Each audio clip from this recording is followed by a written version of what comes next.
Hello and welcome to Real Hi-Fi Help. This is me reacting to the secret to great sounding cheap audio from Steve Guttenberg, the Audiophiliac.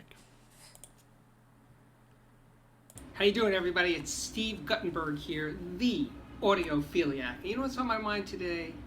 It's not that hard to make great sounding, really affordable gear if the company really wants to. If that's their top priority, making really good sounding stuff that doesn't cost a fortune, they can do it. They do it all the time. Shit Audio started with the Asgard headphone amplifier for $250. I just want to say that shit audio is not good sounding equipment. That is like the lowest low equipment. I mean, yeah, shit audio gives you a lot of value for the price category that it's in, but it's also hugely dependent on what you call good audio. I know a lot of people that think shit audio is nothing near what they would call good audio. For them, good audio would be, I mean, at least getting up to something like, Vincent musical fidelity, at least, or at least getting up to Past Labs or Macintosh or Mark Levinson, not even thinking about, the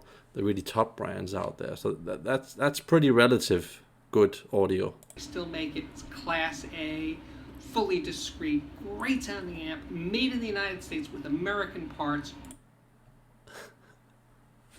Yeah, right. Those parts are Chinese, not American. Those parts, most of those parts come from China, and they basically just fitted in America and sold as an American company, as most American companies do. Yeah. $250. The U-turn turntable's made in the US. Great sounding turntable. The NAD makes great sounding stuff. This new Okay, he said NAD. NAD is a lot higher quality gear than shit audio. Also costing a lot more usually.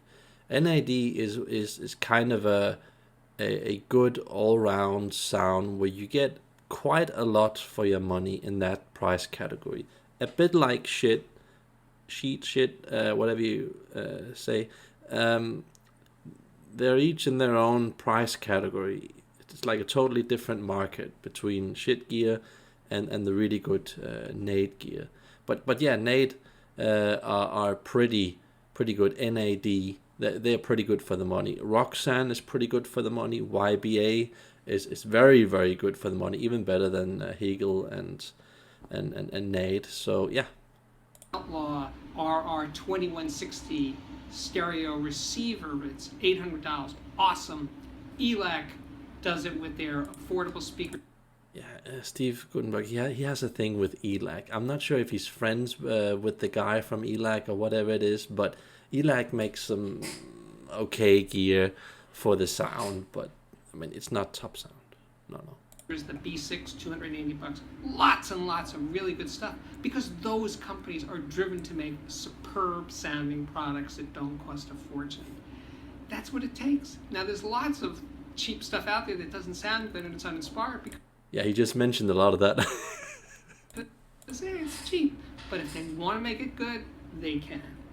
Here's a funny story. So maybe 10 years ago, I was at a press event and I was sitting next to the president of a very, very, very, very large speaker company. And I said to him, so where would you rate sound quality as your top priorities when bringing out a model? Where is sound quality relative to how much it costs to make, how much the marketing is going to be, how much the advertising is going to be, what your dealers are asking for, the size of it, how it looks, the appearance, all those things. Where would you put sound quality in it? And he just looked at me and he just smiled. He wouldn't answer the question. Because sound quality for a big company isn't really what they're trying to do. They're trying to move product. Anyway, that's the end of my sermon for today. Steve Guttenberg, the Audiophiliac, signing off. Bit of a controversial end there. I think a lot of companies would officially say that sound means the most for them. I would really think that they do. Yeah. A bit weird, this clip, but those are my reactions to what Steve has to say. And I feel that generally Steve is very tolerant with listening to a lot of bad gear. I'm not sure if it's because he's sponsored or whatever it is. I think it's to do with the fact that he knows so many people within the business, and he's been in the store, and he just can't really say, like, this gear is really bad, send it back, and I'm going to give you a bad review. You know, it just, he's a nice guy.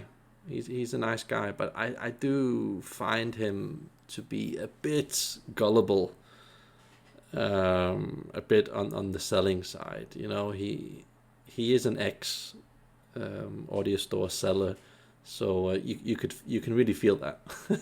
but hey, nice to hear his input, because he does have some things to say that are pretty relevant, and I'll try and comment on those videos that are pretty relevant.